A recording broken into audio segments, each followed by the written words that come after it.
వాస్తవాలను ప్రజలకి చెప్తే ధైర్యంగా 10 ఏళ్ళు కాదు 15 ఏళ్ళైనా కరెక్ట్గానే ఉంటుంది. ఒక భారీ అంటే బేసిక్ సమస్య ఏంటంటే పోలవరం ప్రాజెక్టులో కన్స్ట్రక్షన్ పార్ట్ 3-4 ఇయర్స్లో కానిచ్చేయచ్చు.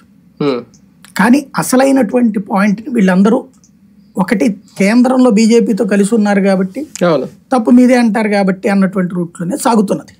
అప్పుడైనా తర్వాత జగన్మోహన్ రెడ్డి అయినా వీళ్ళందరూ కూడా. అసలు లాజికల్ పాయింట్ ఏంటంటే R&R ప్యాకేజీ మీద ఈ రోజు వరకు స్పష్టత లేదు. పోలవరం నిర్మాణం పెద్ద కష్టం కాదు, అది 15,000 కోట్లు 16,000 కోట్లు ఇవాళ లెక్కన 22,000 కోట్లకు అవుతుంది అనుకుంటా. ఇంకా 29కి లెక్క వేసుకుంటే 30,000 కోట్లు 32,000 కోట్లు అవుతుంది. మెయిన్ కాంపెన్సేషన్ పార్ట్ ఇదివరకు 3,000 కోట్లు తర్వాత 33,000 కోట్లు అయింది, ఇప్పుడు 50,000 కోట్లకు వెళ్తుంది. ఆ డబ్బులు ఎవరిస్తారు? అది కేంద్రమే ఇవ్వాలని ఆనాడు చంద్రబాబు తర్వాత జగన్మోహన్ రెడ్డి ట్రై చేస్తున్నారు. కేంద్రం ఏమంటది? మీ ఇష్టం వచ్చిన లెక్కలేసి పరిహారాలు మేము ఎట్లా ఇస్తామంటుంది. ఆ రెండింటి మధ్యన సమన్వయం లేదు. పోనీ ఇవ్వను అని చెప్పట్లా, ఇవ్వనని చెప్తే ప్రాజెక్ట్ ఆగిపోతుంది. ఇస్తాను అని చెప్పట్లా, ఏదో కొర్రి వేసి ఆగుతున్నది.